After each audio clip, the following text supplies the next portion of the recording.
My beautiful family. कैसे हो आप सब लोग? आई होप आप ठीक होंगे, स्वस्थ होंगे और आप अपनी लाइफ में बहुत ही ज़्यादा खुश होंगे। अगर आप पहली बार मेरे चैनल पर आए हो तो मैं बताती हूँ law of attraction, manifestation, spirituality के बारे में। अगर आप लोग इन टॉपिक में इंटरेस्टेड हो तो आप मुझे फॉलो सब्सक्राइब कर सकते हो। आज हम किसी टॉपिक की बात नहीं करने वाले, आज खुद के एक्सपीरियंस की बात करने वाले हैं। हाँ जी हाँ, 5 दिन में किससे आप भी आपकी चीज़ें मैनिफेस्ट कर सकते हो। जैसे मैं बताती हूँ, मैंने मैनिफेस्ट किया था कि मुझे महाकाल जाना है, तो मैं गई और मैंने सोचा यार ये कैसे हो गया, और अचानक से जाना हो गया और पता नहीं क्या कैसे हुआ पर हो गया। जैसे मेरे को जब मैं महाकाल गई, जब मैंने सोचा उससे 10 दिन पहले मैं मंदिर जा रही थी, मतलब अपने गांव में, तो रोज़ ही जा रही थी मंदिर। तो वहाँ पे मैं जब जो शिवलिंग होते हैं उनका श्रृंगार कर रही थी, तो मैं वहाँ शिवलिंग पर वो चंदन लगा रही थी। तो मैं देख रही थी कि महाकाल का श्रृंगार कितना अच्छा करते हो, कितना अच्छा लगते हैं। तो मैं उनका मतलब उनकी आंखें बना रही थी और उनका जो तिलक वगैरह है वो लगा रही थी। तो फिर अचानक मेरे मन में ऐसे रह गया कि उनको तो ऊपर वो जो कपड़े हैं वो भी ओढ़ा रखे थे और माला भी पहना रखी थी और इतना अच्छा सा श्रृंगार कर रखा था। तो मेरे मन में ऐसे रह गया होगा या फिर ऐसा ही कुछ हुआ होगा। तो मुझे क्या हुआ कि उसी दिन महाकाल का सपना आया। महाकाल भगवान मेरे सपने में आए और उनकी आंखें इतनी खतरनाक और देखने में इतनी कि देखते रह जाए कोई भी देखे। तो जब वो मेरे सपने में आए तो मैंने कहा कि भगवान जी आप क्या कहना चाहते हो। फिर मुझे सुबह आँख खुली और मुझे पता चला कि ये तो सपना है। मुझे सपना ऐसा आया कि सपना भी कोई पहली बार सच हुआ। सपना ऐसा आया कि मैं महाकाल जा रही हूँ और वहाँ उनका श्रृंगार करते हुए देख रही हूँ। ऐसे हुआ।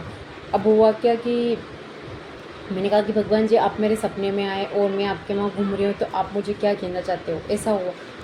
फिर मैंने मैनिफेस्ट किया कि चलो मैं मैनिफेस्ट करती हूँ कि भगवान जी आप मुझे प्लीज़ मुझे महाकाल बुला लो और मैं वहाँ आना चाहती हूँ।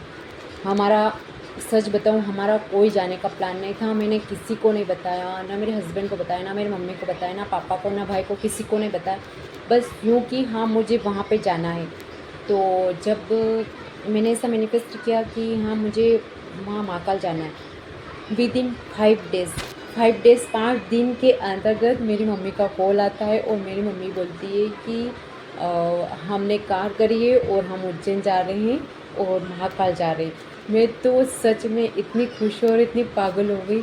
तब मुझे पता नहीं चला कि मैंने मैनिफेस्ट किया था। फिर 1-2 दिन वहाँ जाके आगे जब मैं वहाँ गई तो वहाँ पर पंडित जी, आपको पता ही है वहाँ श्रृंगारी करते रहते। तो वहाँ मैं गई तो वहाँ पंडित जी श्रृंगारी कर रहे थे और वो श्रृंगार में क्या कर रहे थे आपको पता है, वो उनकी आंखें ही बना रहे थे। और ये ऐसा सपना, ये एकदम रियलिटी है, ना मैं अपने मन से जोड़ रही हूँ और ना मैंने किसी की ऐसी कहानी सुनी है। ये मेरे खुद की कहानी है कि मैं वहाँ गई तो मैं जो कर रही थी, मैंने जो शिवलिंग पे बनाना चाहा और मैंने जो अपने सपने में देखा और मैं वहाँ दर्शन कर रही थी, वैसे ही मैंने दर्शन किए।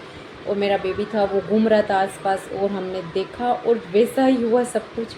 और जब मैं उनके पास गई तो मतलब मैंने उनको देखा तो मेरी आंखों में आंसू आ गए। मैंने कहा कि वाह भगवान, आप मतलब आप कुछ भी कर सकते हो, आप में चमत्कार है। मतलब आप किसी को बना भी सकते हो और किसी को बिगाड़ भी सकते हो। और मेरा तो कोई जाने का प्लान नहीं था और मैंने बस आपको बोला और आपने मुझे बुला लिया। और मैंने बोला कि थैंक यू भगवान जी, थैंक यू सो मच। और जो मुझे यहाँ लाया उसके लिए थैंक यू, जिसने प्लान बनाया उसके लिए थैंक यू।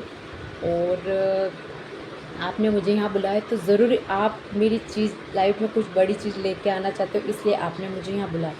और मैं जहाँ के सच में गाइस मैं इतनी खुश हूँ, इतनी खुश हुई कि मैं पहले गई थी लेकिन पहले इतनी खुश नहीं हुई कि इस बार जो है वो मेरे सपने में आए थे साक्षात और उन्होंने मुझे वहाँ बुलाया। क्योंकि वो गाना तो आपने सुना ही होगा कि तकदीर मुझे ले चल महाकाल के मंदिर में। वहाँ नसीब वाला ही जा सकता है और जा तो हर कोई सकता है उज्जैन, लेकिन दर्शन जो है नसीब से ही होते हैं। और ये बात पूरी सच है।